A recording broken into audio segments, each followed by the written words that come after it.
Okay, good morning. Morning. Welcome back. Thank you. Thank you. So there's obviously a new suggestion from the leadership, and I see everybody got the about wearing masks. So if anybody comes in that doesn't have one, they're over there, and Gail can point that out.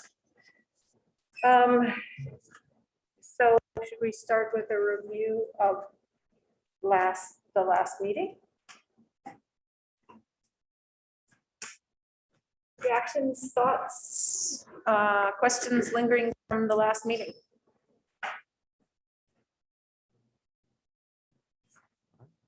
I watched the last meeting. I wasn't here and I didn't watch it in real time, but I did watch it afterwards, and I was somewhat surprised because at the end of the meeting, there was a suggestion that there were a list of witnesses that we wanted to hear from.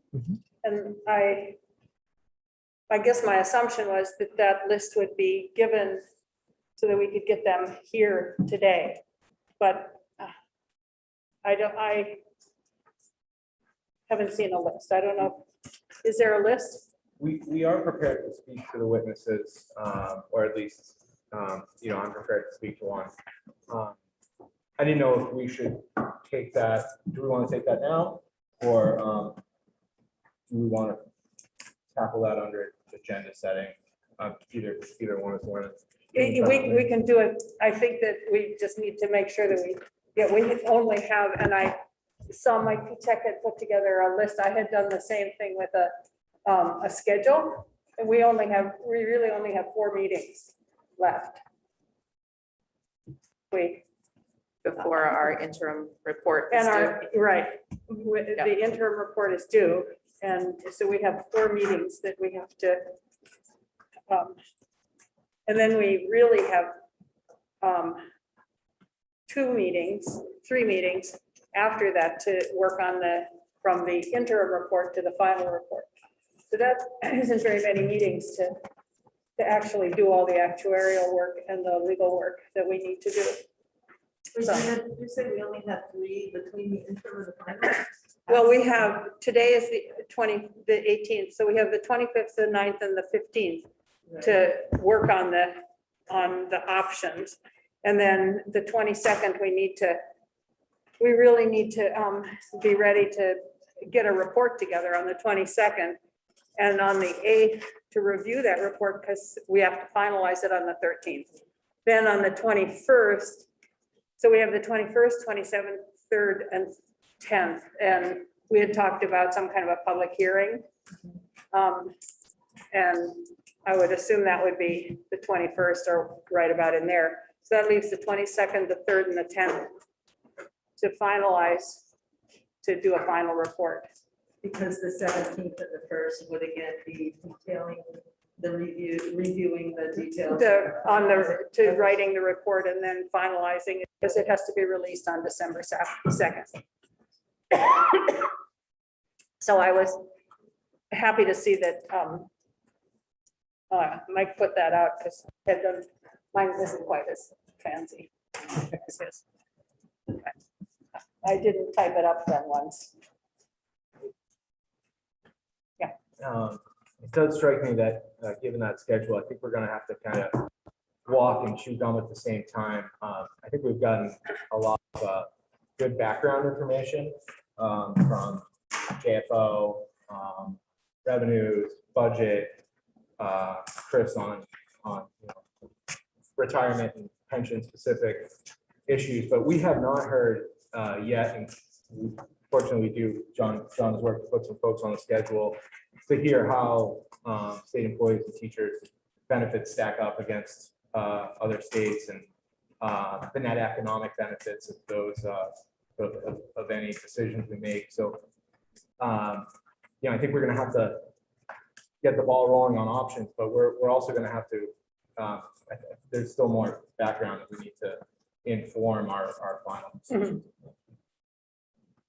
So NASRA is scheduled for the 25th, and they will come with a presentation, also with the ability to answer questions about how our pension benefits stack up against other states. And hopefully also they'll be able to spend some time helping us understand how our overall pension system is faring relative to other public pension systems around the country. You know, I think that will likely let us know that we're not alone in the fact that public pension systems have challenges.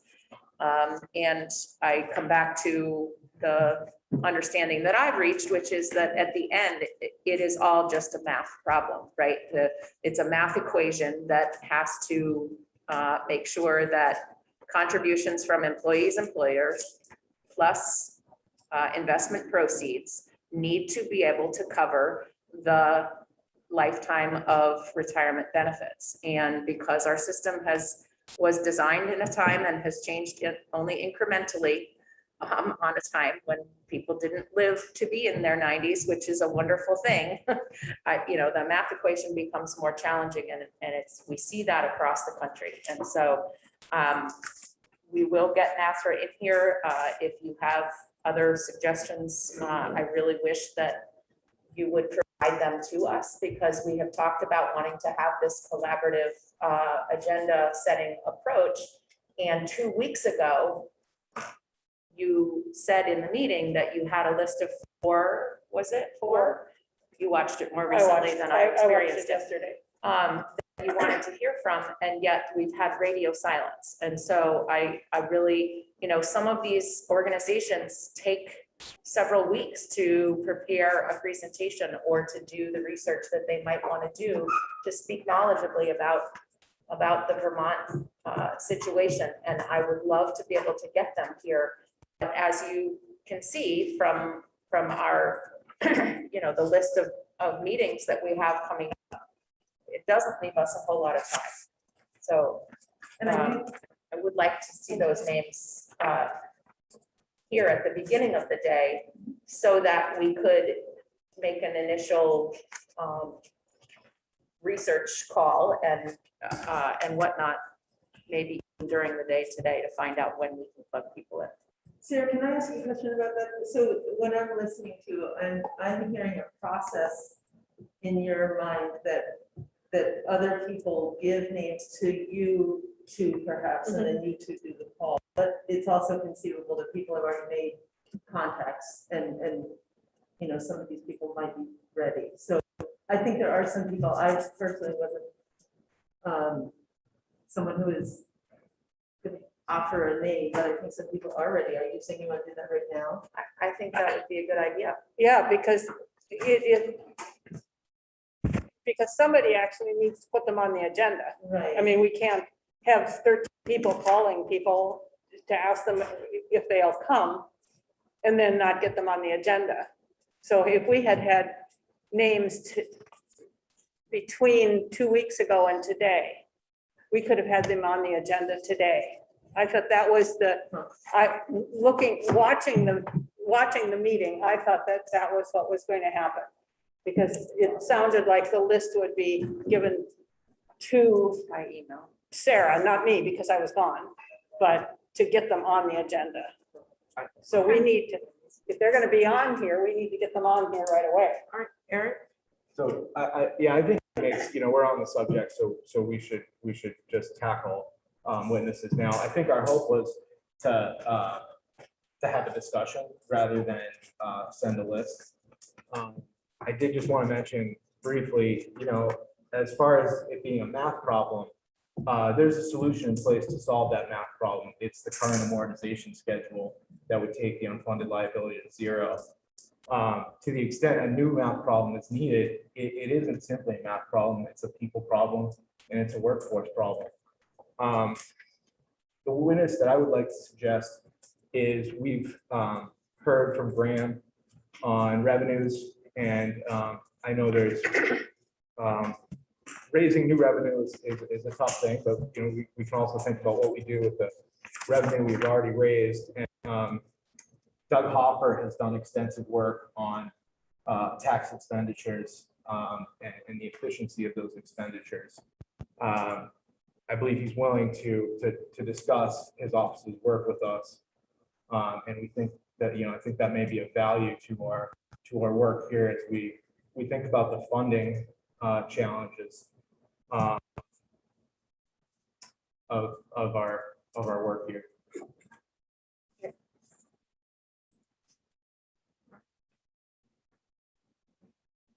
Okay, I have two names to put forward. One is Paul Silo, which we have suggested before.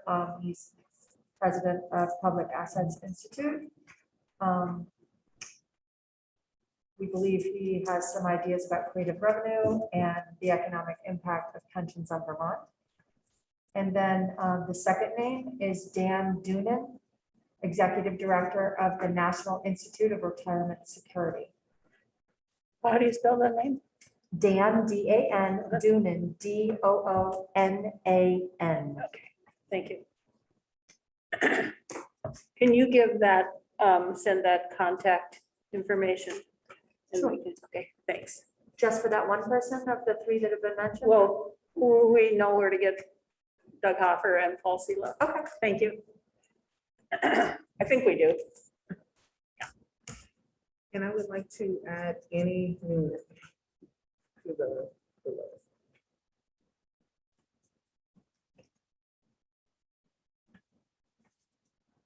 So we should try to get those all here next week. No? We should talk about that. Oh, okay. NASRA is going to take some time Mhm. to get through the information. Unless we're giving them for short.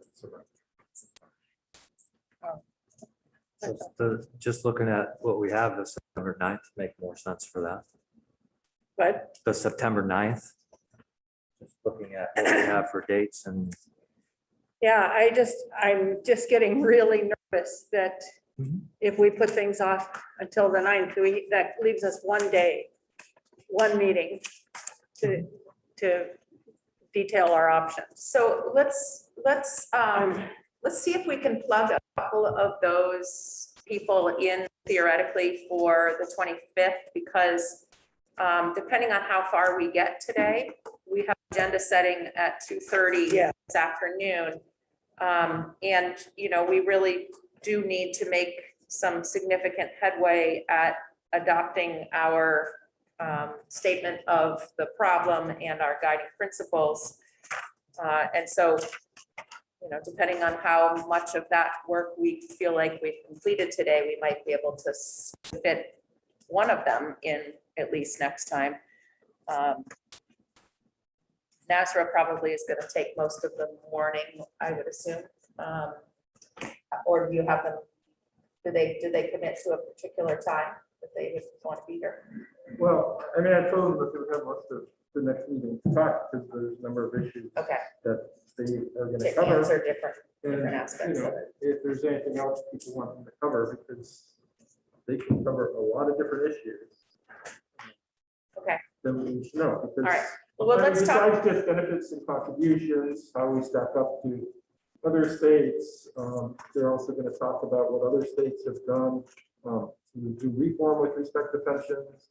And if, there's OPEB too, they can talk about OPEB. So those are a lot of subjects, but if there are other subjects we want to hear from, it would be really nice to hear it today, Right. before this meeting is over. Because I am in conversations with them. And so it's helpful. It's not helpful not to get information. We should prep them as much as possible. Okay, well, let's come to that at 2:30 after we see how much headway we've made.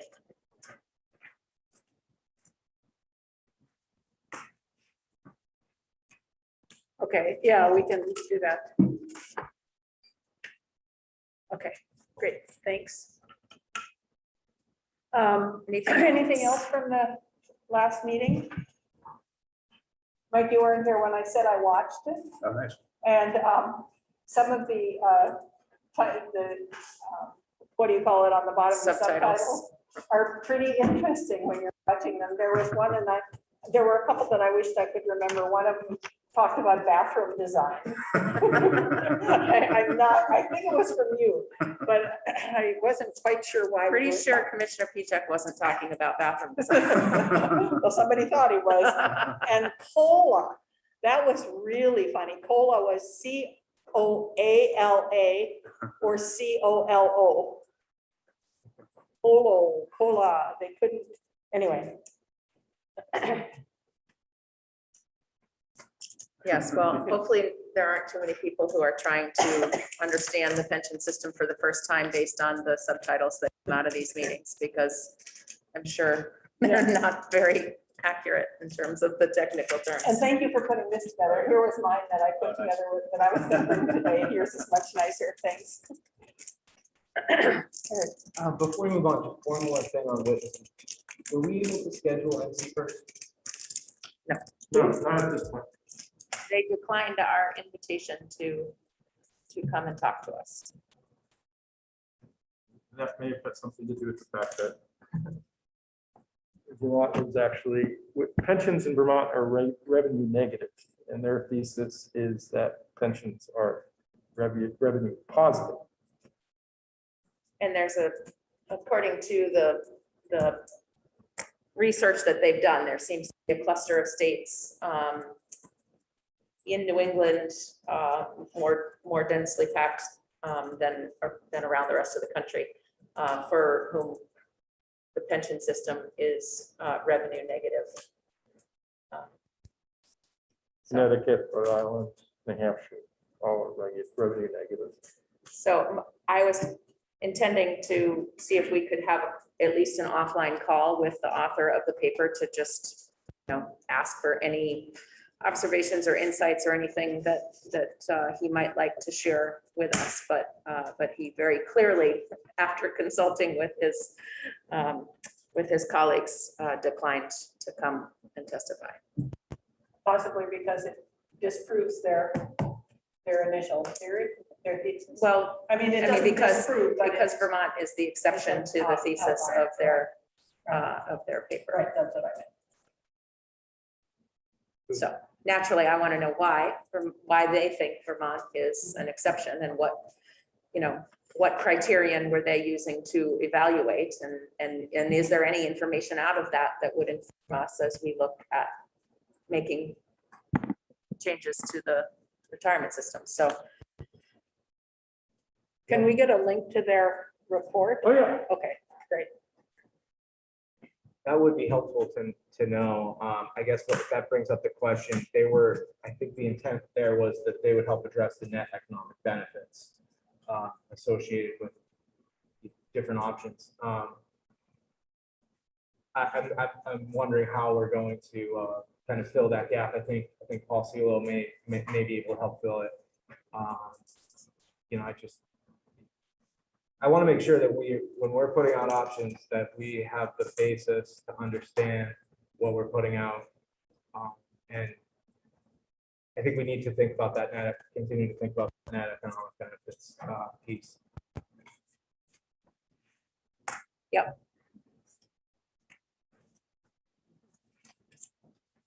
Other reactions to the last meeting? Questions, comments, suggestions? All right.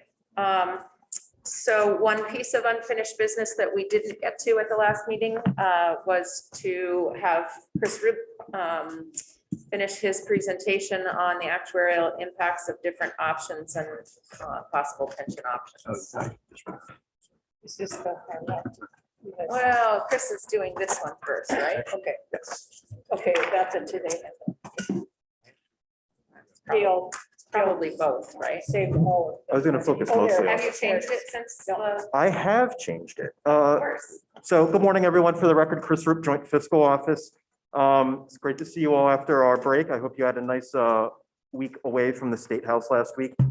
I did make a couple changes to the slide deck from last time. So this one should be working off the 8/17/21 version. The changes, most importantly, were I remembered to add page numbers to my slides this time. And I also added a couple charts at the end that summarized some of the scenario modeling that had already happened in this session up to date. So that was something that wasn't in the prior version. So just as a refresher, where we left things last week was I spent some time going through sort of a range of options around plan design that are out there, that some states have changed, that have been studied here. But, you know, as I always say, sort of the standard disclaimer is my role at Joint Fiscal is not to advocate for any one solution. My role is to explain what this is and how it works, so you all can make informed recommendations. So that's the lens through which I'm going to continue going through this. I don't want to spend a lot of time getting in the weeds in this because a lot of it's kind of self-explanatory. My goal here today is make sure you all understand sort of the magnitude of the impact that different options have and how to read some of this analysis. So let's go ahead and start. Slide 2 is just a quick summary of sort of why we're talking about this. Act 75, part of its charge was to this group was to see if this group can come up with a series of recommendations that lower the liabilities and the ADEX by 25 to 100% of the year-over-year increases, as reported in the FY20 valuation study. So that's just a refresher there about what all that terminology translates to into dollars. Moving on to slide 3, you know, we mentioned earlier when we were together last time about cost of living adjustments and how cost of living adjustments can be, you know, one lever that could be employed around plan design that could move the needle on the liability side. Cost of living adjustments up to this point have generally been, through the amortization period up to this point, have generally been an area of actuarial gain. And that's because we have not had inflation at the level that has been expected. However, I fully expect that will change this year because the cost of living adjustments are tied to the consumer price index. And as we all know, seeing the news, the CPI this last fiscal year has been much higher than it has been in the past. CPI is not the easiest thing to predict over the long term. So COLAs can really be an area of significant actuarial risk because it's just not, it's hard to predict 30 years in the future what inflation is going to be from year to year. And there's a timing component of this as well, because the CPI that we use to calculate cost of living adjustments is based on a fiscal year basis. So depending on what happens in that fiscal year can move that number higher or lower. So just like when you look at investment returns, everything is kind of endpoint sensitive and it depends on that period of time through which you're looking. So it's just something to keep in mind that cost of living adjustments are an area of actuarial risk because it's really, really hard to predict the future. Slide 4 presents a summary of some of the analysis that has been performed already through the actuaries that was either included in the treasurer's report from January 15th or was performed to inform the proposal that was introduced in the House back in March. So I tried to make some notes in here about which data set was captured in which report, but I just want to walk you through so you understand what these numbers mean so you can read these charts. When you take a look at the top here under VSERS, the treasurer's report contained 5 different options to change the COLAs. You know, ranging from removing COLAs for all active employees once they retire to removing the COLA for all actives except those who are within 5 years of retirement, removing the COLA for all non-vested actives, you know, create that carve out at 10 years instead of 5 years, and do a threshold where the COLA only applies on the first $4,000 of somebody's annual retirement benefit. And any retirement benefits above that $24,000 would not be subject to the cost of living adjustment. When you go down these columns, you can see what the numerical change is estimated to be for each factor. So for example, in VSERS, if the COLA were to be removed for all active employees once they retire, that would reduce the accrued liability by $238.8 million. It would improve, if you skip down to funded percent, it would improve the funded ratio by 5.5%. And it would reduce the ADEC by $35.3 million. Is that clear? Yes, Okay. could you just, for the sake of folks who maybe weren't as immersed in this during the January timeframe when the treasurer's report came out, can you just remind us why 24,000 was was sort of the target there. Sure, and I don't want to speak for the treasurer's office because they picked this number. I think this $24,000 is pretty close to in line with what the average retirement benefit is for somebody who is retiring today. And that's where that line was drawn. And I think a policy argument can be made that if you were to go down this direction, what is that right level of threshold? Is it at sort of the average rate? Is it at the median? Is it at some other percentage? But, it's a policy discussion to some extent, So it would be no change for the lower half Correct. of retiree beneficiaries. Correct. And it would be a marginal impact on folks who are above the average. That's correct. Yeah. So if I were to earn a $50,000 pension benefit, only my first $24,000 would be adjusted by a COLA every year. Everything above that would be static. So I would still see some cost of living adjustment, but there's an equity piece here where those who have lower pension benefits get disproportionately more of the COLA benefit because they still keep what they have right now. And does this imply that 24,000 would remain static Yes. through the amortization period? Yes. Because, when we're talking about COLA, if it's remaining static, that's kind of ironic. Yeah, the analysis is based on it remaining static. That is a good point, though, which sort of dovetails with that concept of risk sharing that we talked about in the last meeting, where there may be possibilities that if a threshold were set at some level to sort of cap the COLA, does it make sense to make that a permanent thing? Or does it make sense to revisit it once the fund reaches some metric of pension health? So just for the sake of argument, if this threshold was to be at $24,000, as long as the fund is below 85% funded, and then it could either go away or be increased once it exceeds 85% funded, that could be an option we could look at. So it sort of goes to the shared risk, shared gain type of concept. Or to adjust that number according to COLA as the years go on, to adjust the 20,000. Right. Anyway, just other options. But everything we do with that will undercut those numbers to some extent. Yeah, but also anything we don't do undercuts the employee spending power, which is what I think, because I ran these numbers for myself. What does COLA mean for myself over a 30-year Mhm. period of time? And I was, shocked at what it meant, in terms of real dollars for someone as they move through their retirement. It's quite shocking. Mhm. on an individual level. Yeah, and COLAs in general, I mean, there are a lot of things in our pension benefits that are not particularly generous compared to other states, like our annual benefit multiplier. Our COLA, though, the fact that there's a guaranteed COLA every year on every dollar is more generous than a lot of plans have, just for the national context. There are some plans out there that do not have automatic COLAs. Some plans out there require some affirmative action in order to implement a COLA, like a board needs to vote or the legislature needs to approve it. So the fact that there are automatic COLAs tied to the CPI in our system is an area of relative generosity in our pension benefit. Yeah, I think there's two elements to this COLA threshold, just picking up on what Mark said. If the intent of the threshold is to represent the median or some average tendency, that is only the average currently. That average is going to continue to increase. So if it's static, it's going to become increasingly regressive over time, unless it has an adjustment built in.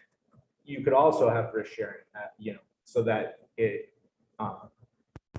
builds to affect less employees as the plan improves. Just to keep in mind as we're thinking about the design of these. There's definitely ways to slice and dice it, yeah. Okay, so the section on the right side of the graphs is a little different. My version's black and white. I did have this color coded, but being the fiscal office, we tend to, hey, there you go. We tend to save money on our printing costs, but yours is color coded. I think it's peach on the right side. These numbers show what was costed out in the context of informing the House proposal back in March.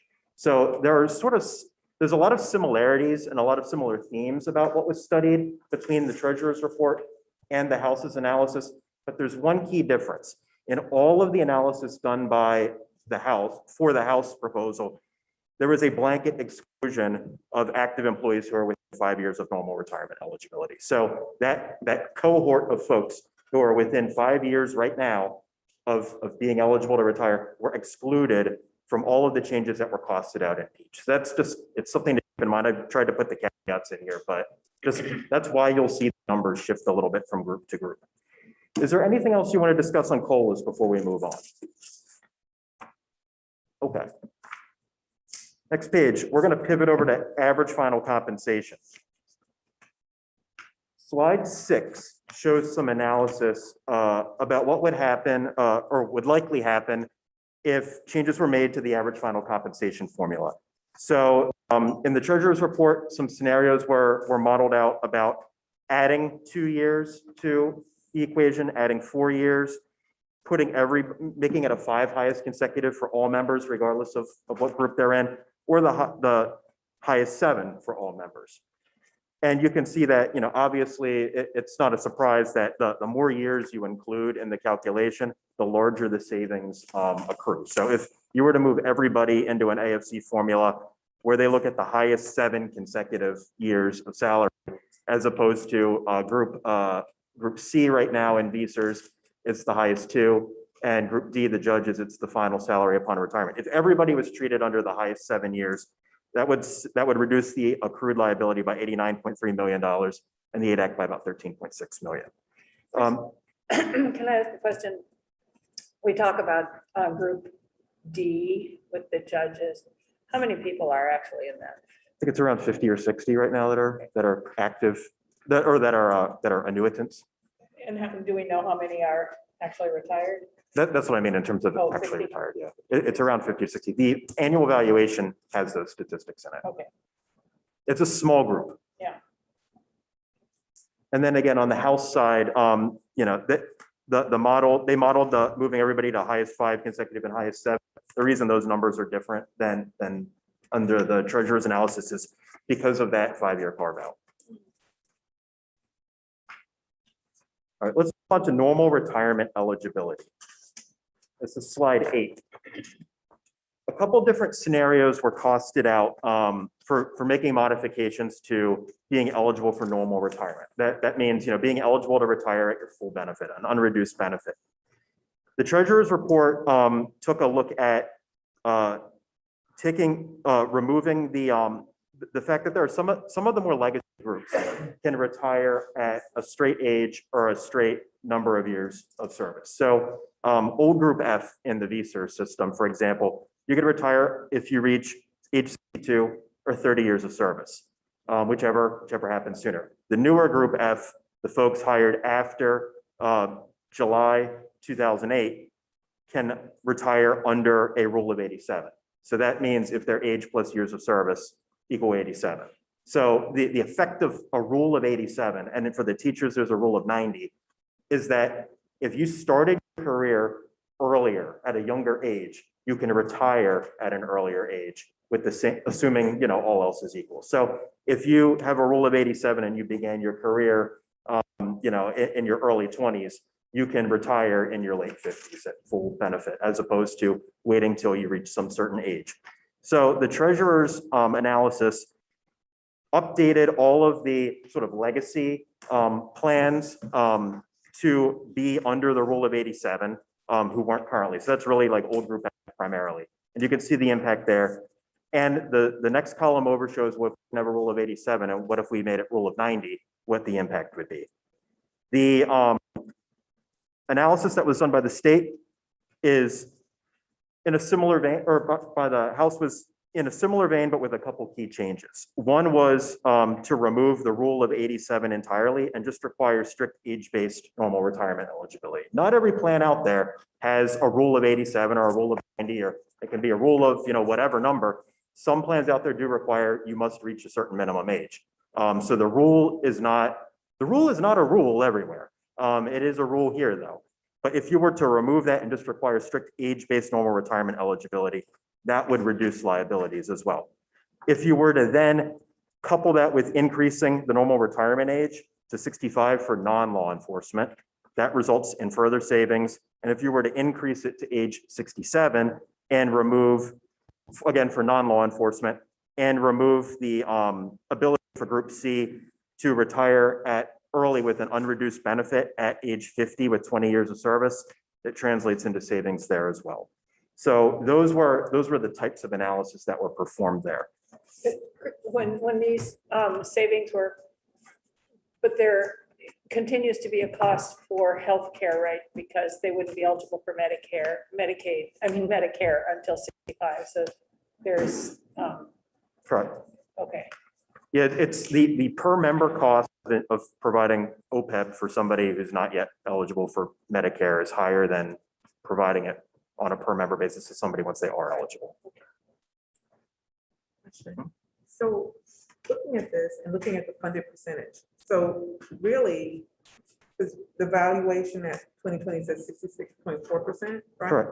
And looking over is saying, looking at what was presented by the House, was 66.8, 66.9, and it was 0.4, 0.5. So that's the change, right? That's the change in the funded ratio, Right, yeah. so it's not a big, In isolation, it's not a big change on the funded ratio.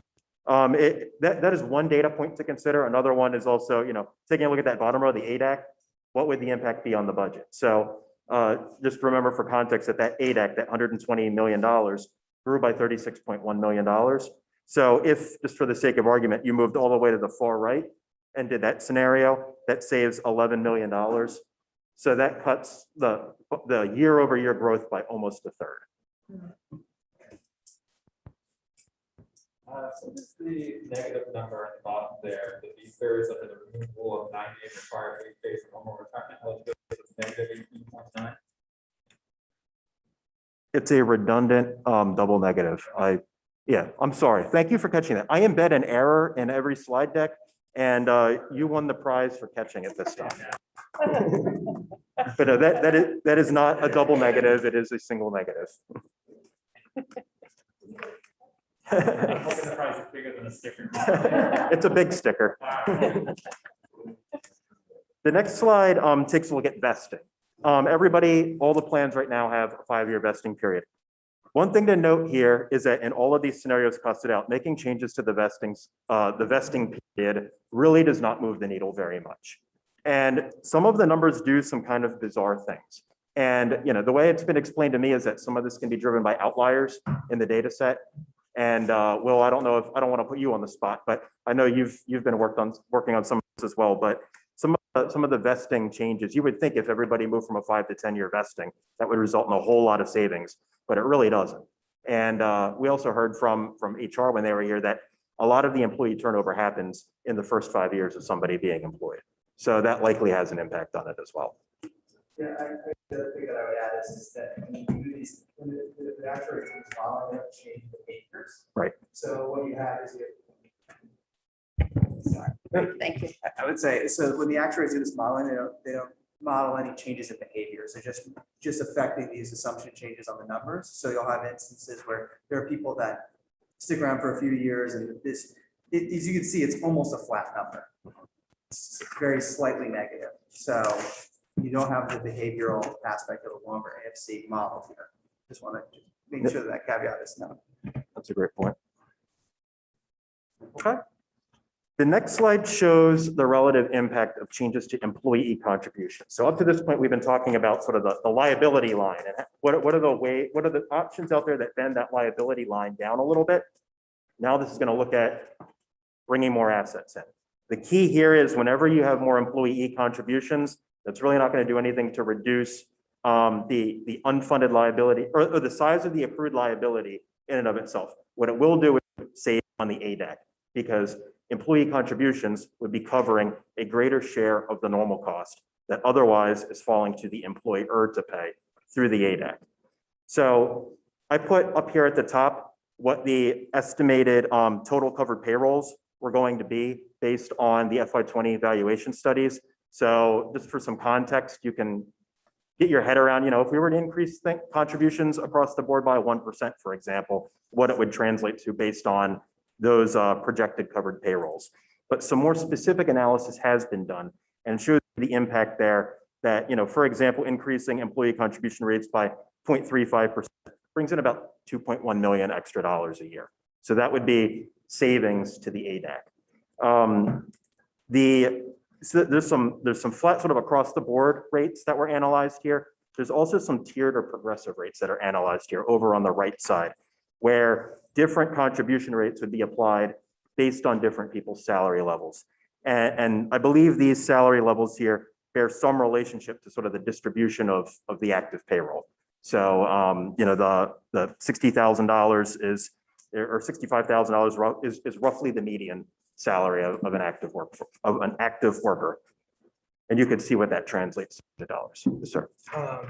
Chris, when you mentioned it wouldn't affect the unfunded liability, that presumes that there wouldn't be any changes to the funding policy as well. I think you can get creative with this and that, you know, the dollars by the employees have to go to the normal cost, but let's say 50% of those additional dollars, you know, then the state put as an extra payment towards the unfunded liability.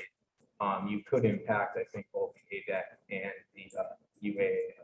Yeah, I think what you're saying is if a level of funding above the ADAC was committed, yes, it would, when all else is equal, it would have an extra positive impact. You know, one of the targets though, and one of the charges of this task force though is how do we reduce the ADAC? Yeah, balance. Yep, Correct, yeah. exactly. Make sure I understand on the far right, when it gets into the tiers, that's similar to the income tax setup where it's, if we're looking at, let's just say VSERS, it's 7.4% on $1 to $54,000. Yeah. Then 8% moving forward. Yep, that's good. Yeah, generally, I mean, when government's being thoughtful, we like to do things in sort of a marginal way. So every dollar above is put in another tax bracket. So you don't run into a situation where if you earned a couple dollars over some threshold into the next bracket, you get unfairly hit with additional costs. So having that marginal structure is always a little bit fairer and it's a little bit smoother for the employee experience. Okay. One other thing we talked about throughout this process was sort of the multipliers and the benefit structure. And when HR was here, I know they talked about some ideas about what might be worth taking a look at to encourage people to work a little longer past the point at which their service credits hit their maximum benefit cap. So just as a refresher, I put some descriptions here on slide 11 of what those caps and benefit multipliers translate to into years of service. So, you know, once, you know, if you're a more newly hired VSERS member in new Group F, for example, once I hit 36 years of service, my benefit is not going to increase from additional years of service. It's only going to increase based on my salary history continuing to go. So there are options though to make changes to these formulas to encourage people to work a little bit longer than they may otherwise work without necessarily in and of itself costing the system more money. So the next slide here shows a few, and this is something the House did not model, but the Treasurer's Office did model some scenarios, and they're included in the report from January, where, you know, you can see here that obviously if you decrease the max benefit from, you know, the current 60 to 50, that certainly results in savings. But more notably, if you take a look at increasing the max benefit to 63 and to 70, that increased your costs. So if you just in a vacuum increase the max benefit percentage with no other changes, that leads to a cost increase. But if you link that max benefit cap increase based on years worked beyond that longevity point at which you sort of hit your cap, that can result in some savings as long as your max benefit is not going up for that extra year at a rate that's higher than your benefit multiplier. So here's some examples here. If you take a look at Group C, their benefit multiplier is 2.5%. So every year of service they work, they get another 2.5% of their AFC and their retirement benefit.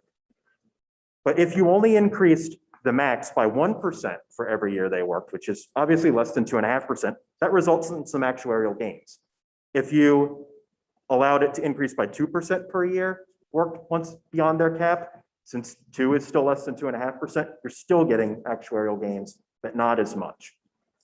Similar on, you know, not as many scenarios were costed out on the teacher side in that report, but The one, which just kind of reiterates my earlier point, was if you did an across the board increase of the maximum benefit, 70%, that results in losses and in cost increases.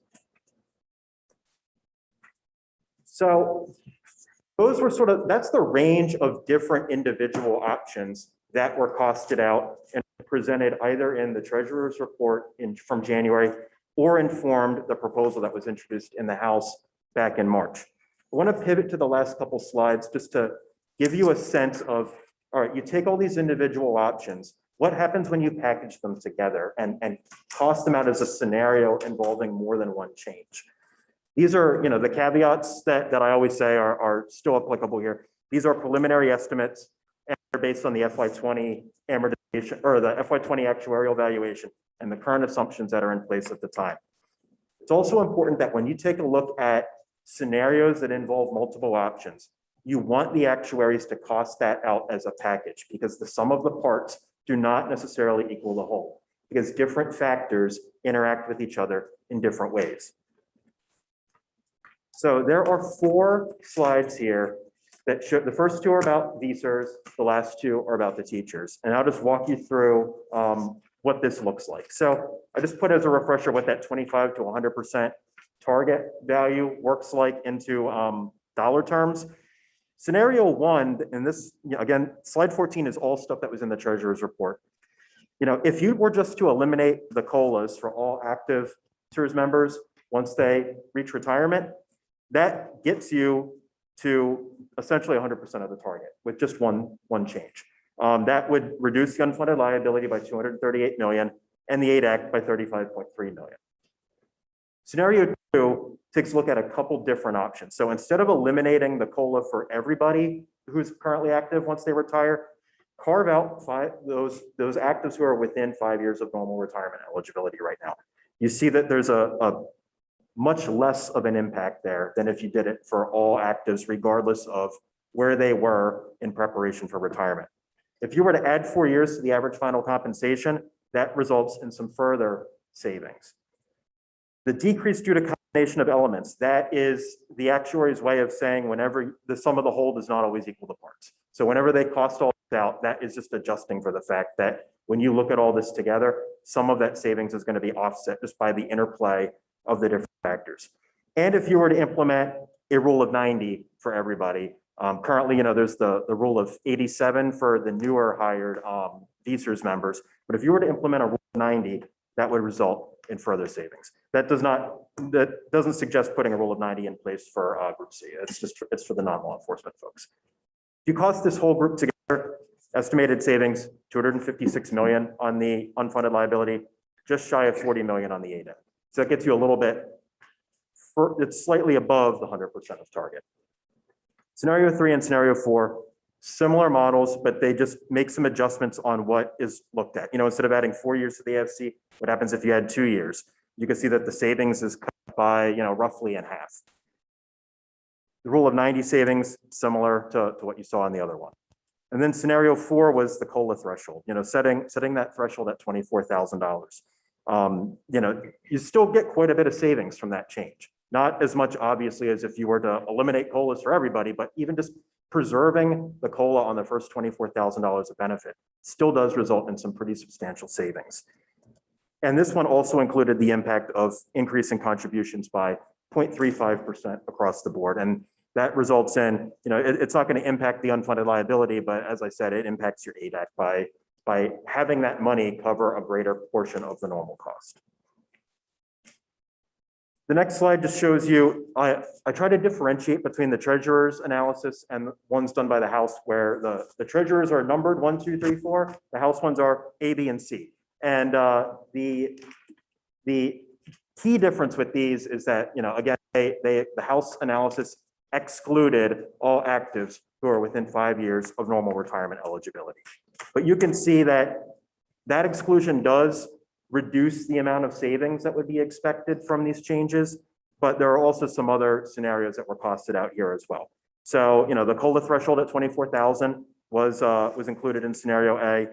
Another thing was not having a COLA until people reach 67 years old, rather than it starting, after their first year of retirement or immediately. allowing the COLA to be delayed until people are retired for some period of time. Removing the rules of 87 or 90 for VSERS, we're talking about the rule of 87. For the teachers, we're talking about the rule of 90. And just require strict age-based normal retirement. That results in some savings. And, increasing the normal retirement age in addition to that, and removing the ability for VSERS Group C to retire early without penalty at age 50 with 20 years of service also results in additional savings. And these are two factors that play off one another, where if you remove the rule and increase the retirement age, those combine to magnify the impact. Revising the AFC to the 7 highest consecutive years, for everybody results in more savings. And you could see that making changes to vesting doesn't really move the needle very much. Similar things were explored in the other scenarios. I don't want to spend a whole lot of time walking through them unless you want to or have questions, but I just wanted to make sure you had a sense of how these pieces work and what's been costed out to date. So you can have an informed view of what options you would want the actuaries to model out and consider. The last 2 pages are for the teacher system. Similar types of scenarios were modeled out in both the teachers and the state employees. I don't want to feel like I'm picking on one group over the other, but I want to make sure everybody had the data so you can get a clear picture of what the impacts are for each system. Now, one of the things that we heard from the actuary is that their busiest time is really mid-September to mid-October. That's when they are working on the annual actuarial valuations, and that's really like their crunch time. And the annual actuarial valuations take precedence. So whatever work this group would like the actuaries to cost out around scenario modeling and options, it would be helpful to have a sense of that sooner rather than later, so that work can get underway prior to their SWAM for the annual actuarial valuation in the middle of next month. Sir. Chris, I wanted to ask a little bit about the excluding people with 5 years in retirement, just this kind of the general concept. I really appreciate that the House realized appreciated the fairness aspect of that. I think that occurs on multiple levels. In one sense, those folks have little time to adjust their plans. In another sense, you're shifting accrued liability towards a smaller base. I think that raises some kind of intergenerational equity issues as well. What's your perspective? Yeah, I mean, I don't think there's a clean way to avoid some of the unintended consequences. I think one of the key, whether it's 5 years or whether it's a different metric, I think the sort of key themes that, and I don't want to speak out of my role, but based on what I've heard during the discussion, I think a lot of the thought process behind the 5-year carve out is there is a point at which people are starting to really seriously plan for their retirement, where they may be contacting the treasurer's office to get an update on what things are looking like for their retirement and what they're likely to see, as a benefit. People are making their plans. You also don't want to make changes that encourage a mass exodus of the active workforce who are already eligible or nearing eligibility to retire for lots of reasons. It's not good for anybody to do that. It's not good for the pension system. It's not good for service delivery. And it's just not good for the workforce. That goes to my question. Have they looked at the negative impacts that this can have? The actuaries only look at the numbers in The numbers. in the math. Yeah. Because I can just, from my experience, just in starting this, and this just isn't within the Troopers Association, this is all employees who I've talked to. It seems to me that we have a group of employees who are overworked, who are looking at increases in their workload every single year. And now they're hearing that our benefits are going away. In the last week, I've heard of a number of troopers who are calling the retirement board to say, I want to buy years. I want to get out of this. So there is a negative impact. It's not just, I understand it's just numbers, but if it was just numbers, then, it would be an easy decision. These are the numbers. This is the number we need to get to. Let's just get to it. But it doesn't seem to be like that's necessarily the case, right? Because it's an impact on things. And any changes that we make to the benefits is going to have a negative impact on the employees. And that is going to affect their behavior, which right now, from what I'm hearing, is we want to get out. Mhm. Because this is what we have, this is what we thought we were going to have, and now we want to get out. So how do we, if the actuaries just look at numbers, how do we look at, if we make a change to this benefit, what are the negative impacts that that can have on the workforce? I How do we think, get to that point? I think that's a key question this group is gonna Yeah. have to wrestle with. And, I think that the line, I can't comment on what the appropriate place for that line to be is, but the line needs to be somewhere. Yep. And whether that line, sort of at one extreme is, this is the change we're gonna impose, that would take effect on all actives regardless. Or the opposite end of the extreme is, we don't make any changes to current actives and changes would only be prospective. And there's pros and cons to all of that. Like, as we talked about earlier, if changes are only made to new hires who are not yet in the system, really the current math challenge we're wrestling with really doesn't change very much. It only changes through employee attrition. As more and more people retire and are replaced by folks who are in a different plan. So it's sort of prospectively, the growth curve. Yeah, bends the down a savings will be 20 years down the road, not today, right? I mean, theoretically. Well, and one of the interesting things that HR said was, there's a very, very large percentage of the active workforce that's within 5 years of normal retirement eligibility. And I don't think that's unique to Vermont. I mean, that was something that we saw in the city of Philadelphia when I was there. That it all gets back to this issue of how do you understand what the unintended consequences of any change may be, and how do you mitigate those unintended consequences? Because, as the treasurer often uses the analogy, if you press the balloon at one end, it pops out on the other. Absolutely. Same thing's happening here, where, if any change on the active workforce, I think, it is fair to consider, what is that going to mean on the business side?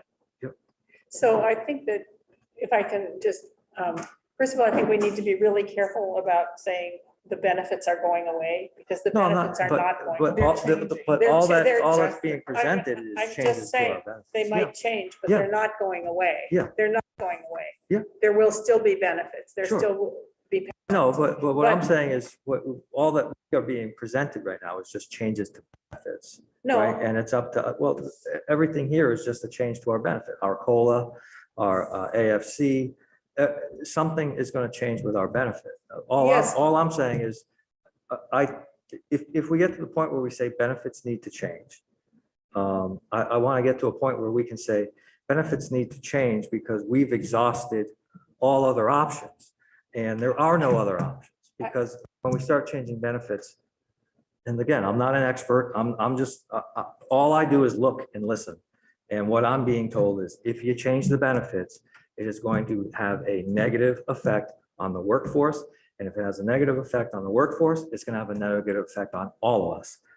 And so I want to be just careful about saying, we got to really think about this. So when I go back to someone and say, we believe these benefits should be changed, it's because we've tried and exhausted and looked at all other options, and this is kind of where we are. Does that make sense? yeah, it does. And I think it's a Yeah. balance. It's a course. balance. It isn't all or nothing. It's going to have to be a balance Sure. between benefit changes and changes in other Sure. areas. I'm Because, just- so we need to be very careful that Yep. we're thinking about this as a balance. And I just was thinking about the suggestion about just dealing with new hires.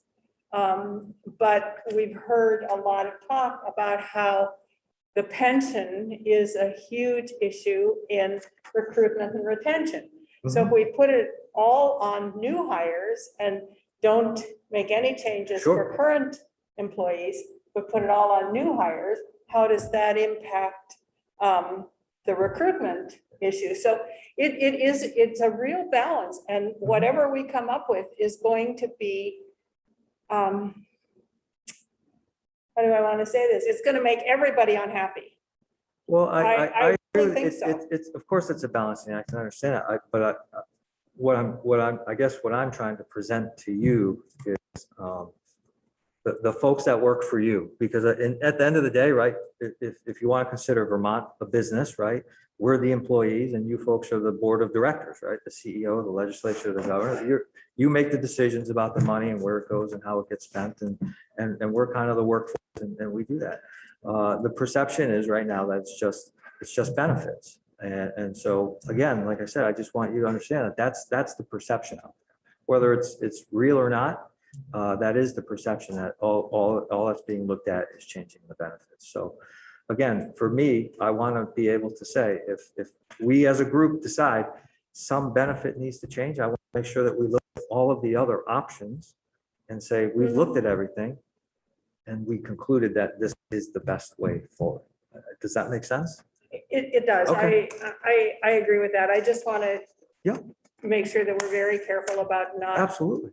saying, because I reacted to you when you said the benefits are going away. And the Oh, benefits yeah, are and I didn't mean not they're going away. going What I mean is in They this, might in this change. pamphlet, there's nothing talked about other than just, right, changing No, our but benefits. we have a There's- whole other stack of pages here Yep. that does, talks about Mhm. revenue streams. And so we have talked about other things. But you're right, this is just about the, That's the what the changes in employees, see, right? They see the treasurer's office presenting that to you folks, and that's what they see, the benefits. Something's gonna change to my benefit.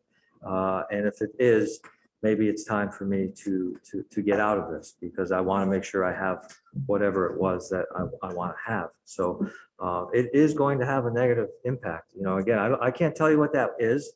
I'm sure if somebody could, you know, they'd be the king of the world, right? I mean, because no one knows, but I can tell you just from my anecdotal conversations and people are looking right now about getting out because this is scary to them.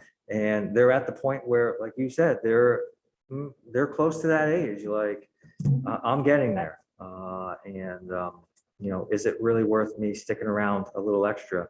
Or can I get out early? cut. Yeah. That's the biggest thing. Yeah. Just the cut. Yeah, absolutely. I get that.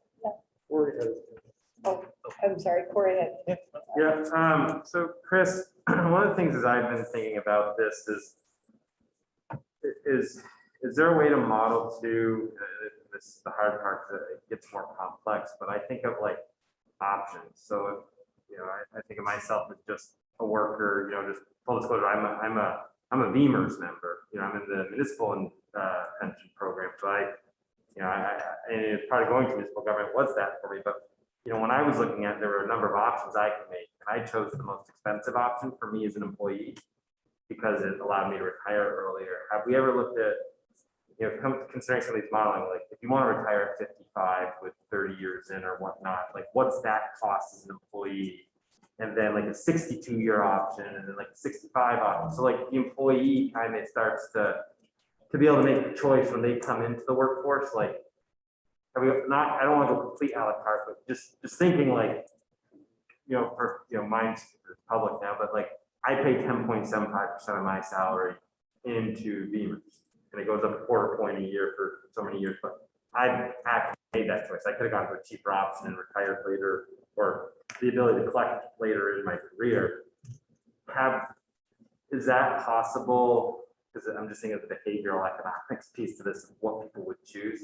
Is it possible to potentially look at, as we make these changes, you know, if you want to stay on the current course you are, it's going to cost you this? Because I've heard back channel from teachers and state employees in my district, I'll pay more, no my retirement date, or I'll do this. They all have their own idea.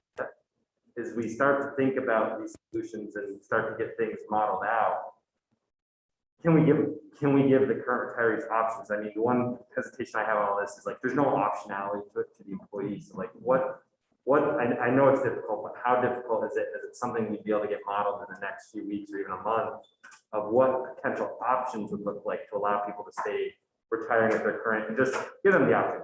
Geez, I still want to retire when I was planning on retiring, and it's going to cost me this for the next X amount of years. I'm going to do that, or you know what? I have to work 3 more years. But at least they're making that decision as an employee. And I'm not saying it's fun for any employee, but in my mind, at least then they can have a little bit of control in their destiny. And that's what I'm hearing a little bit from you is, if we've exhausted options and there's other things, like what choices do I have left?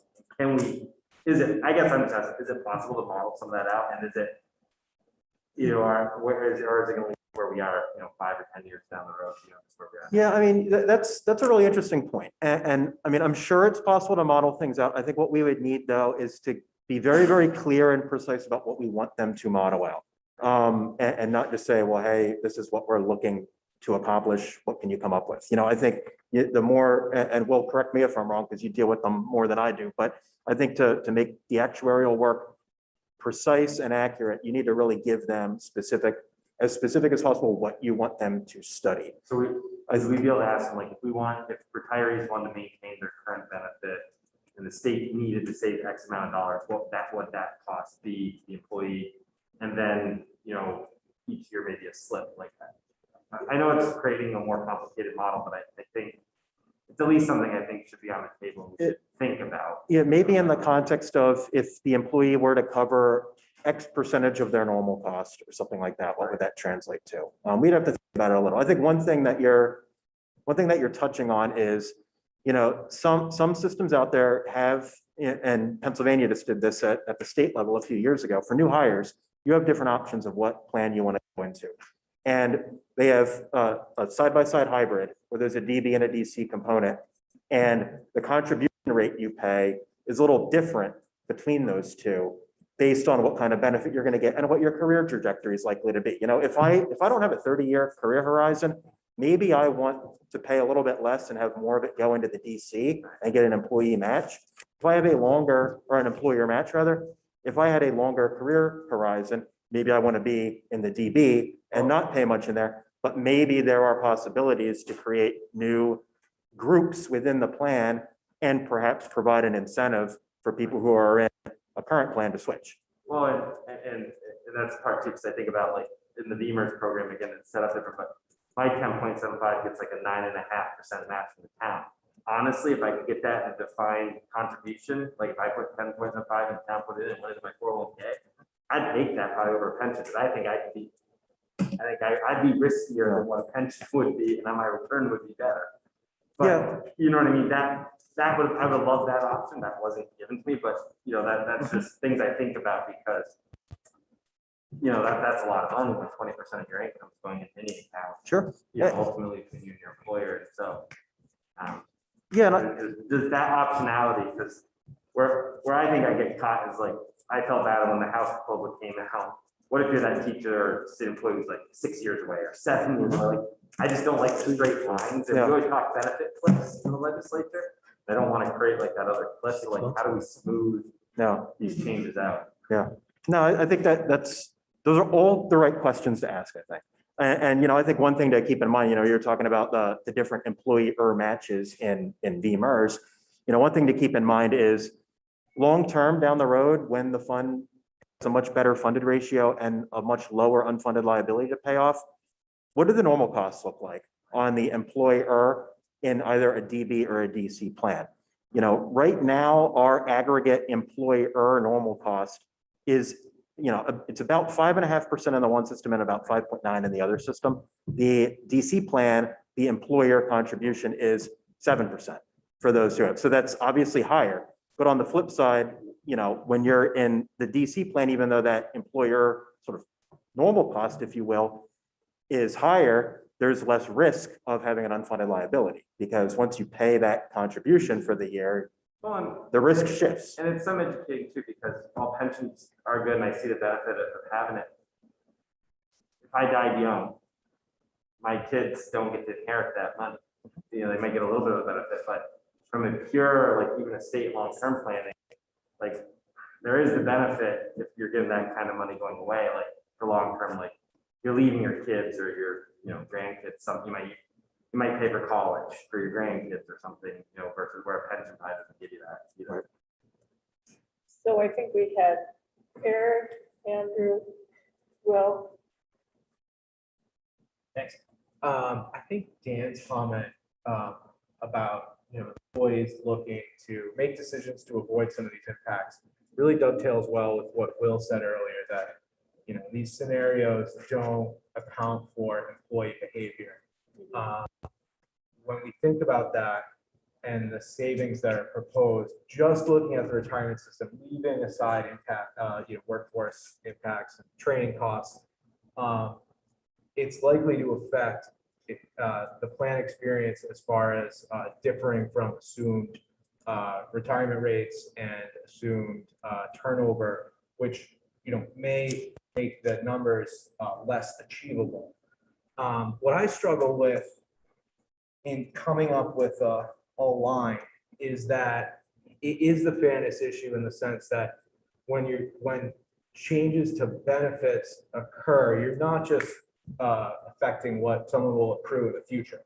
People have earned retirement credits, and you're affecting the value of those already earned credits. So even if you have 10 years in the system, you participated in the workforce for those 10 years with an understanding that your benefits would be X, and there'll be something different. So there is a fairness aspect. That person can't go back, take that 10 years back and say, okay, that value proposition isn't right for me. I'm going to change. So it's a real struggle. And I struggle with just the fairness aspect of that. I had 2 points, kind of thinking along those same lines. I'm thinking about the teachers who are getting ready to go back to school next week, and how scary with everything with COVID going on it is for them to try and keep themselves safe and their students safe in their community. And so they're struggling with that.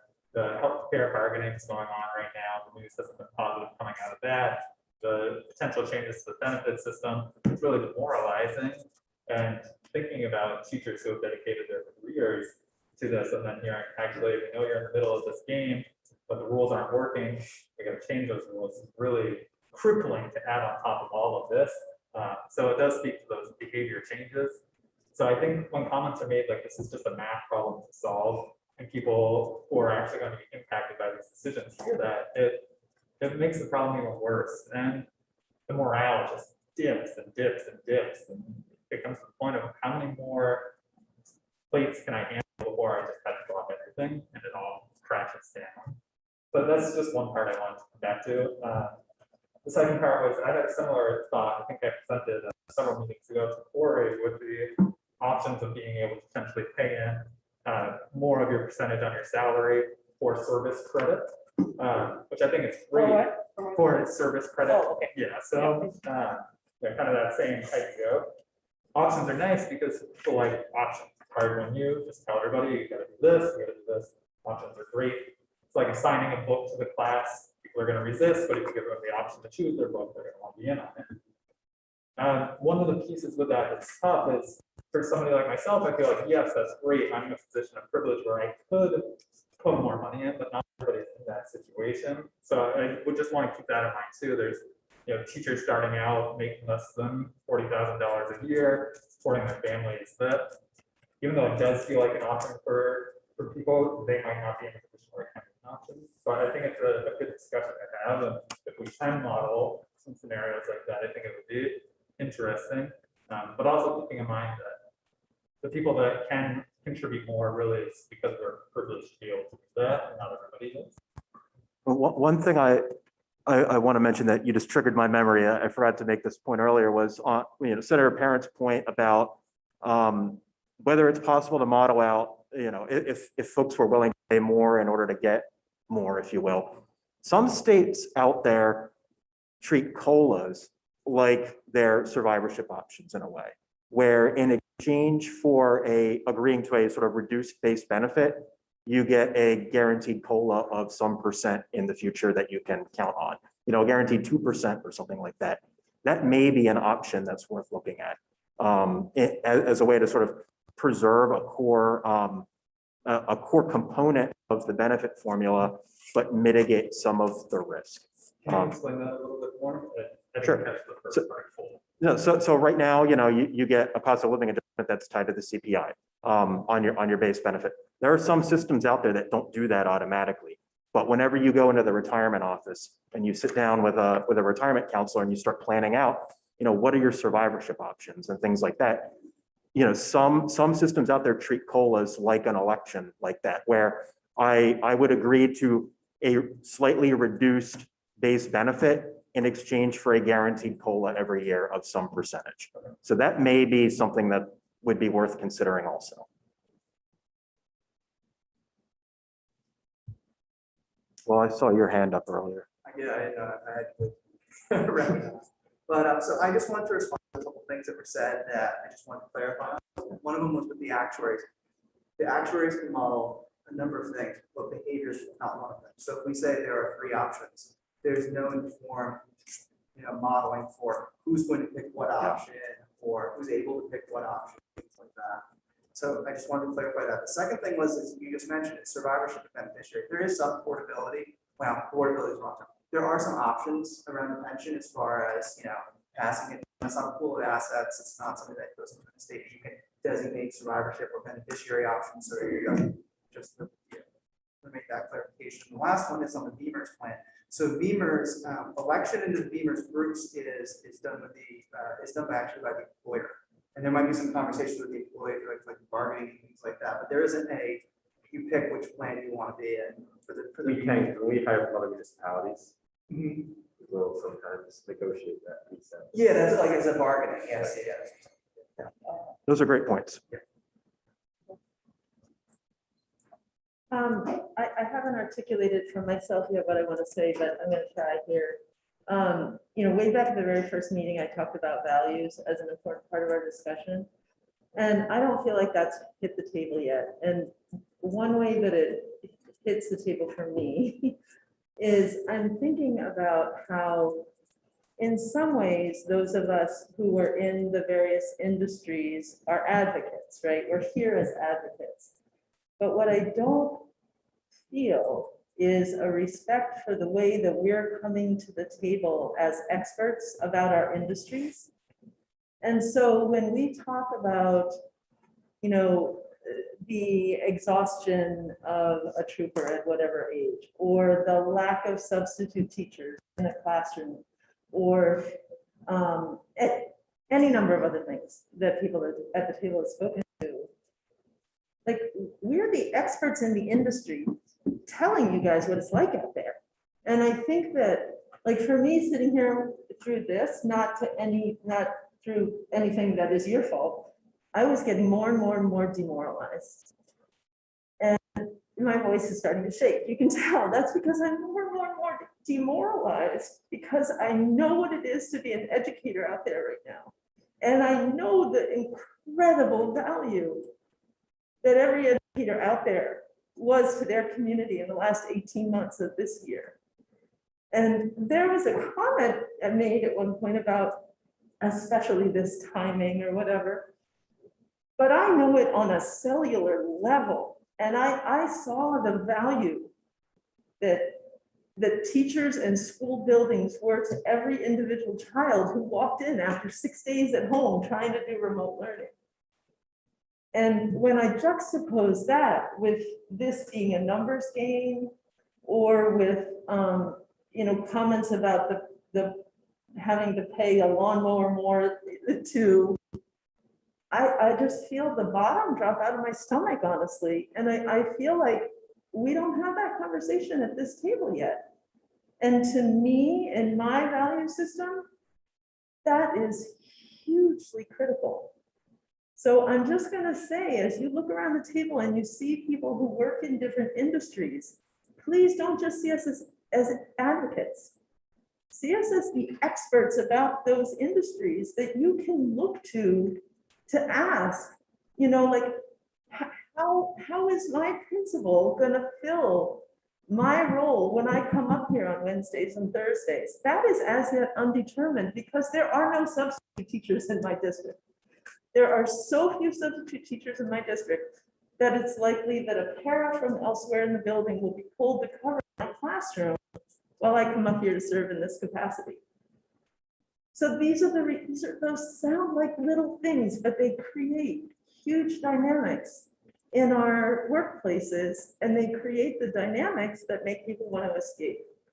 And if you find that your service providers and your teachers are leaving the profession, there's going to be a really big problem on your hands too.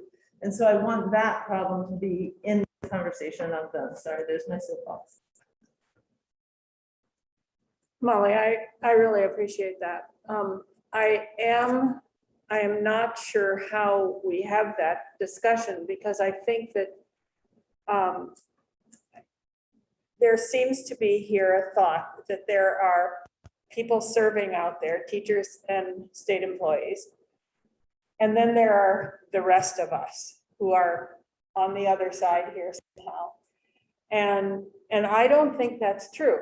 And if that is true, then I think we haven't gotten where we need to go, because I think there are 13 people here who all represent different aspects of our communities. And I don't know how to have the conversation about how much we value our teachers and our state employees, because I thought that we had made that very clear, that we really, those of us who aren't out there in the field, do have a great deal of respect and value the sacrifices that people who are teaching.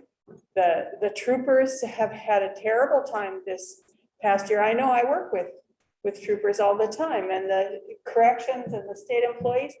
It has been hard for everybody. I mean, it's hard for all of those people normally. It's been harder now. But I don't know how we have that conversation about how me,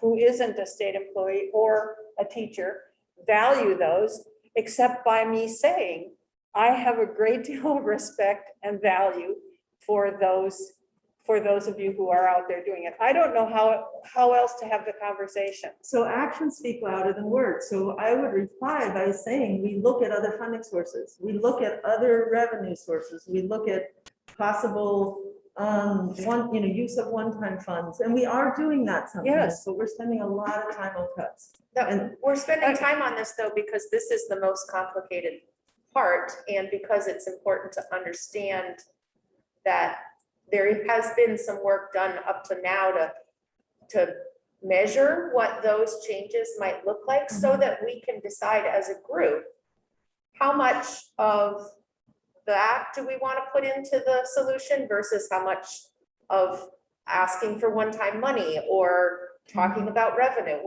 We need to understand the complexities of this, because the other parts that we've talked about in the past are in a lot of ways more straightforward.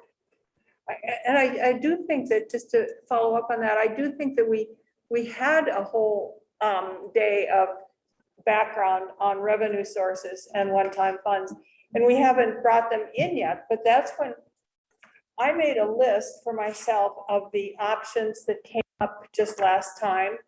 And I've been adding options and one-time revenue sources and how do we use them and all of that. They're all options, and we need to get those, start getting those options on the table so we can talk about those options, because that's what we need to do, is we need to start getting them on the table and weighing them against each other or with each other. So I just, this is very complicated. And so you spent half a meeting, half a day last time, right? And an hour now. So that's, right now, we've spent a lot of time on it, or you have, I wasn't here last time. But we also spent time on revenue sources and other one-time monies. And so anyway, going back, I don't know how we have that conversation except by me saying, I have a great deal of respect and value for the teachers and the state employees and the troopers. I don't know how else to say it. So, Leon. Thank you for that, Jeanette, because that's great, but here's the thing, and I'm just going to say this because, when you work as a state employee, you're getting a lot of mouths talking, right? And I'm just telling you that March 24th House report is a slap in the face to every. That what? That March 24th House report proposal for cuts and blah, blah, blah, the changes. That was a slap in the face to teachers and state employees. And that created this wall, right? And we're here at the table saying, and I don't know if we put that out there, because remember, you're like some of the things like your non-starters and stuff like that we talked about a couple weeks ago. March 24th House Speaker report that was submitted and blah, blah, blah, the proposal. That is not a gold standard for us. No, That is not our, we want to emulate this and we're trying to move forward. We're trying to say, hey, we've been entered into the conversation with state employees and teachers, and we're saying, I think it was Dan who said, let's explore every choice we can because we have state employees, we have teachers who've gone through the past 18, 19 months of, I don't know, can I say this, hell, pure hell, dealing with the community, dealing with students, dealing with their parents, you know, with my job, dealing with a lot of other different things, you know. It's a lot that has been placed on state employees and teachers. And I'm not saying that people who do jobs other than ours in the community, everyone has had a hard last 19 months. It's just when this came out in the midst of the struggle, it just came as a slap in the face. And I know you're like, well, your benefits are not gone. No, but it's a huge change. It is a huge cut, the proposal. So we're really just saying, we want to be at this, when we look at this, we're saying, okay, you understand or you get what's going on with the teachers and what's going on with state employees and what's happened over the last year or more. Let's try to explore all the options because really, and this is not you, Chris, but just looking at some of the scenarios, and I know these are not all the scenarios, but just looking at some of them it's heartbreaking. It's like, oh my gosh, this is a lot. And I've seen it before because this is another thing that you have to put together, just looking at the options. And it's like, oh, when every option, I can't say that, but when every option is not an option you would ever want to pay. So it's just sort of like trying to let that go and say, okay, this is not it. This is not only the only scenarios that we'll explore, right? I agree with you. And I am really sorry. I apologize if I thought that when we started this task force, we made it clear that whatever had been presented before by the treasurer or by the House was, they were presented then, but they were not what we were dealing with now. That we were 13 people here who were trying to come to some decisions. We were not us and them. We were not, I said, let's put that behind us and let's look at the options we have now. And I apologize if that wasn't made clear, but if people are still reacting to that March report or the January treasurer's report, then we have not come very far. Because we cannot be, we have to put options on the table, and these are some of the options that are out there. There are other options that we need to look at, and that's why we have an actuarial firm hired. That's why we have legal opinion.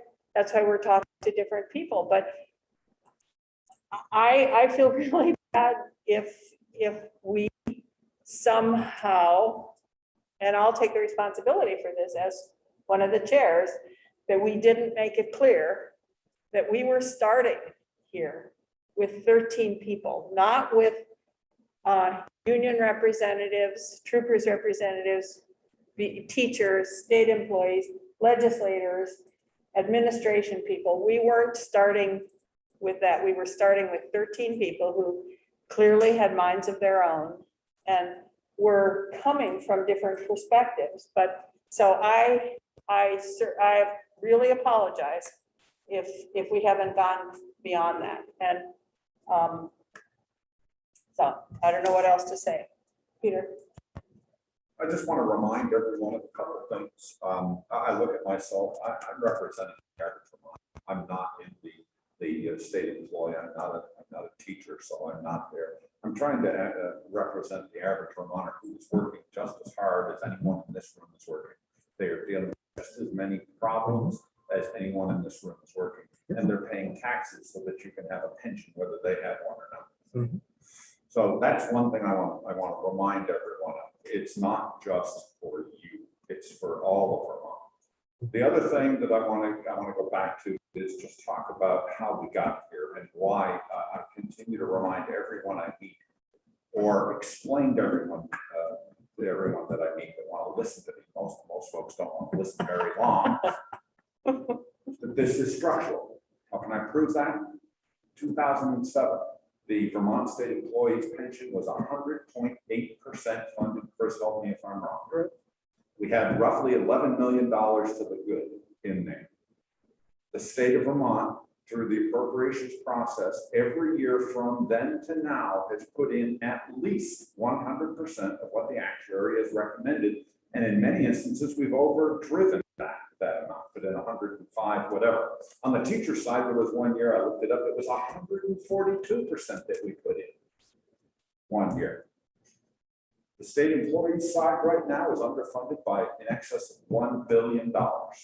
It went from fully funded in 2007 to $1 billion short right now. And we, the employer, and the employees have done everything that's been asked. There is a structural problem.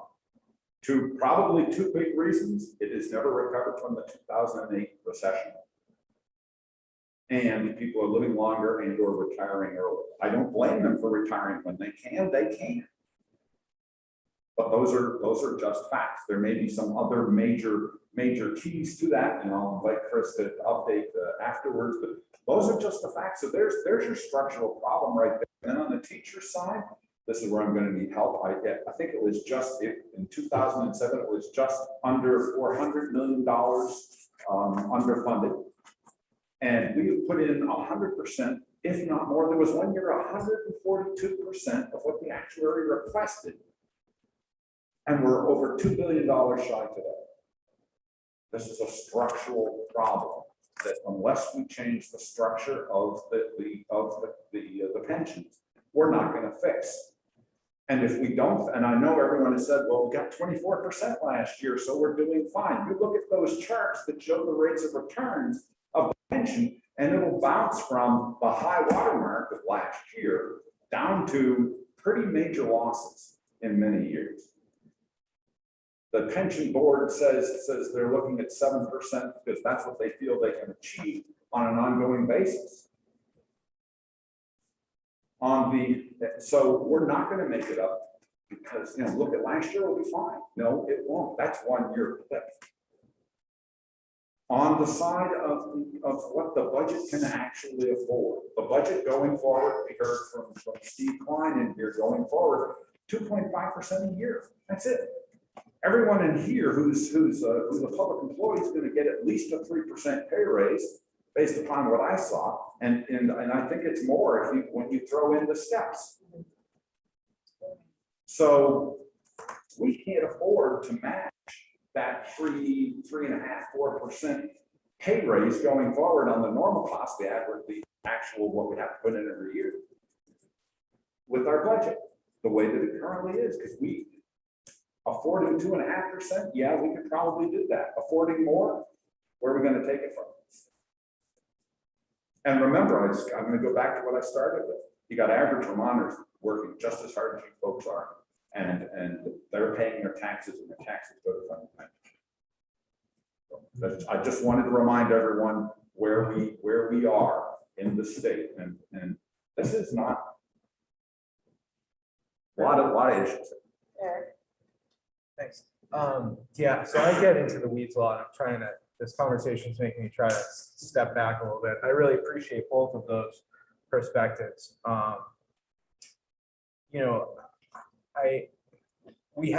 There's a plan in place to solve the problem now. I mentioned at the beginning, to the extent a new one is needed, in general, there's two ways to address that, either through the asset side or through the liability side. And, when we ask ourselves what problem we're trying to solve, are we trying to solve a problem of benefits being too generous, or are we really trying to solve a funding problem? And, I would submit, and I get the budgetary challenge, but maybe that means we need to come up with a different way to pay for these benefits.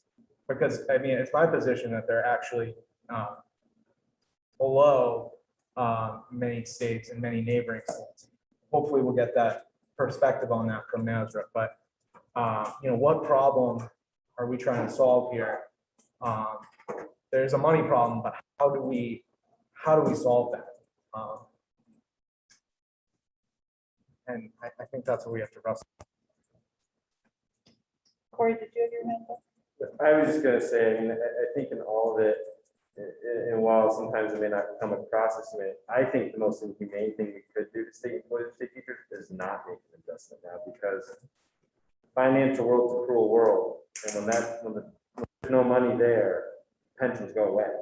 And when you're 86 years old and they're broke, they're broke. There's no money left to pay anyone. So you have to balance that. So the changes, it's like the doc, and I'll pick on myself here. Looks at me and goes, Corey, you're too young to weigh what you do. You got to go for runs and eat less burgers. It's kind of that conversation. It's like, hey, that's not a fun conversation to have, and I like cheeseburgers, but I got to eat more salads and go for runs. And it's, I want to live healthier and longer. And so I think, and this isn't a new thing from a political perspective, where Peter and I are on the political spectrum. We've been talking about this for the 7 years I've been in the building. Hey, I mean, Martha Allen, when she was the head of the MEA, I went to college with her son, and so I sit next to her and I go, you guys need to work on your pensions. Oh, nope, they're fine. I'm telling you, the day of reckoning will come. And we pushed this off, and we pushed it off, and legislators pushed it off, and administrators pushed it off, but so we're to this point, but this isn't a surprise for people who've been watching. And that gets back to that structural piece. So, at some point, I think the main thing is to tell people there's a problem, let's sit at the table, let's have a conversation, and try to come to a solution. And it may not all happen at once, and it may happen at time, and I think we're all looking for creative things. I think we all feel the humanity to it, but I think we have to understand that I can answer this too, just because the calls we get when we talk about expertise. Our school, Maple Run School District, told people in St. Albans, our budget's going up 2%, that's fair, but the way we fund property tax in the state, town of St. Albans residents, property taxes went up 12 cents. In the average home, that's a huge tax increase. The amount of calls I've gotten in the last 3 weeks of tax bills out, I wouldn't want, you know what I mean? Like, the people are frustrated on the other end too. Like, oh my God, like, my property tax went up $700. This went up, and I was told it wasn't going to. And just the way we fund those things, and those are real realities as well. And so that's the balance of everything. So when we talk revenue, those of us at the table who deal with revenue, we have people back at home saying, no more. We're done. And we're leaving Vermont. When we talk about our employment issue, we talk about how do we get more people here. Because every industry is looking for more people. I don't care what industry you are, everyone's looking for more. To get more people here, you have to make housing affordable. You have to have more housing. You have to have good paying jobs, which usually takes drawing companies who pay well. That becomes part of the calculation too when you look at the revenue stream. Like, what's the negative impact of those things on getting people here? And I think this point, you mentioned if you haven't been paying attention, I think we have been paying attention. This back in 2010, changes made a deal on this, so we're aware. I don't think we've turned a blind eye to it. Kate has something. I would be remiss in saying that in response to Peter's comment that teachers, troopers, and state employees are the average taxpayer Vermonter. Yes. We are those people paying those taxes. We are the average. There's a whole bunch more out there. I agree.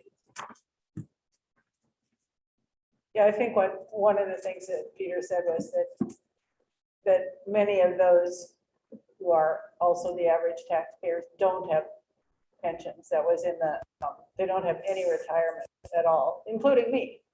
Don't have any retirement except Social Security.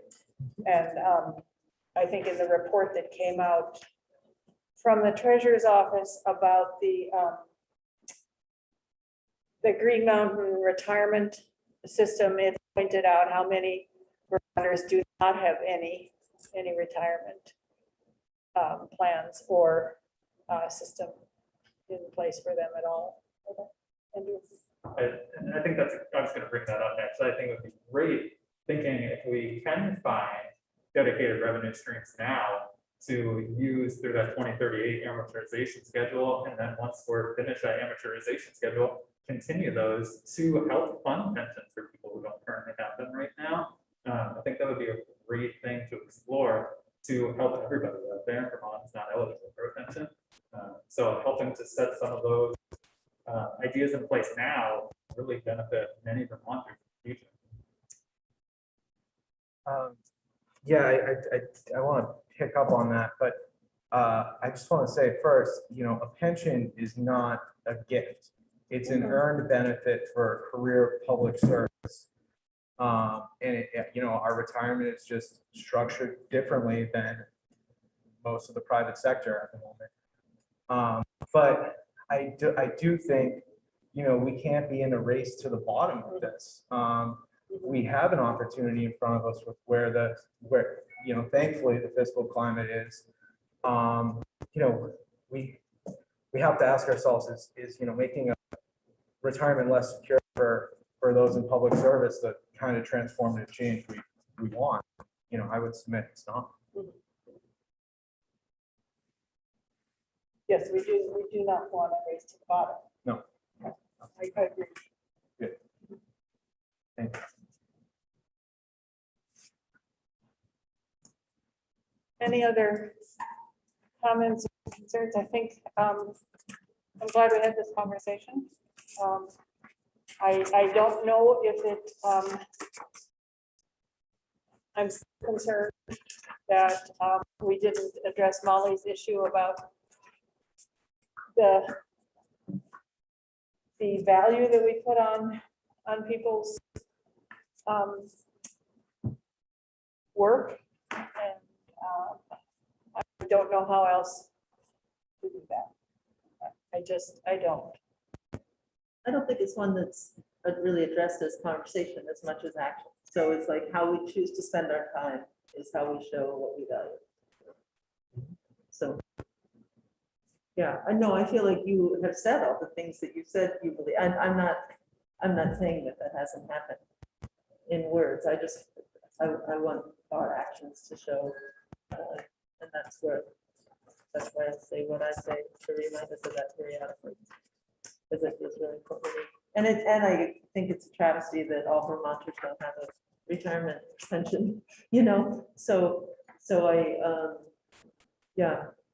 I just do feel that those of us who entered into the agreements we entered into an agreement with an assumption that what we were signing on to was going to be the same. And so the changes feel challenging, it feels extra challenging because it was part of our contract.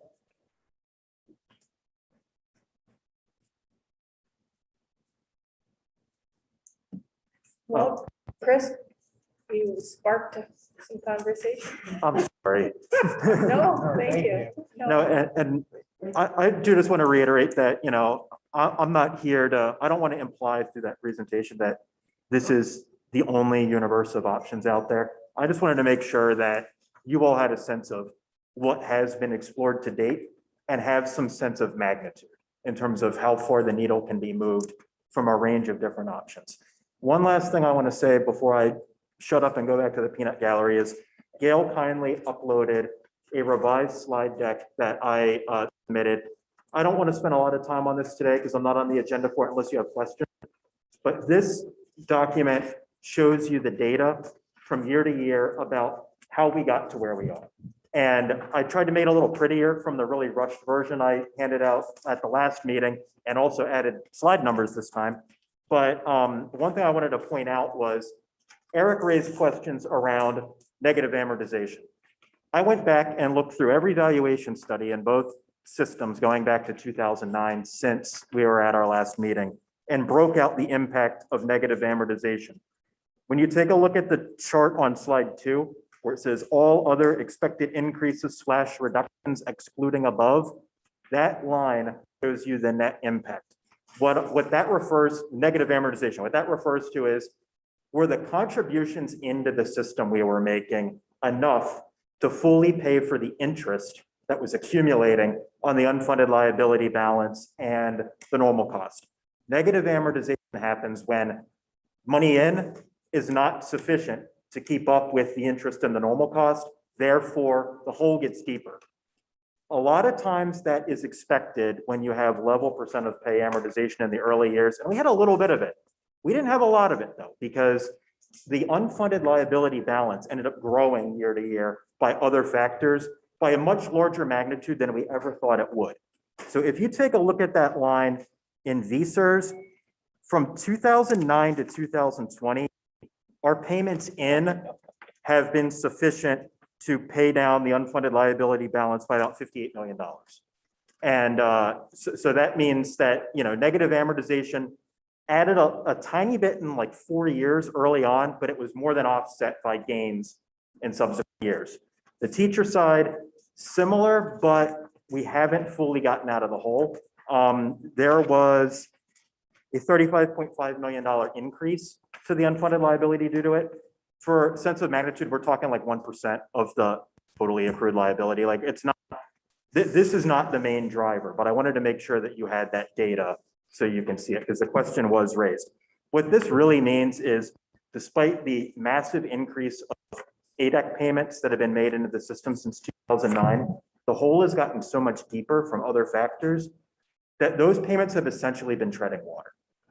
This is what you generally expect in amortization, where most of the principal's paid in the latter end of it.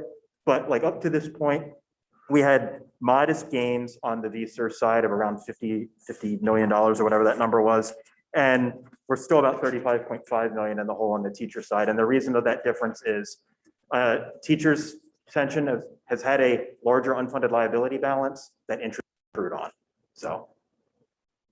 Chris, I'm sorry, the link isn't working for me, so I'm not looking at the document. So does that mean if all else were held equal, if there weren't adverse experience from other factors, the payments would have reduced the unfunded liability by $50 million? It's really hard to answer that question when if all else was equal, because if all else was equal, the whole would have grown by the massive amount that it has grown. Yeah, that's what Yeah.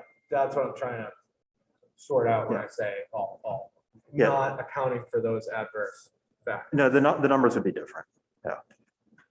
We actually, if you take a look back to the 2009 valuations, at the time, the level percent of payroll method was scheduled so the payments would increase by 5% a year over the prior year.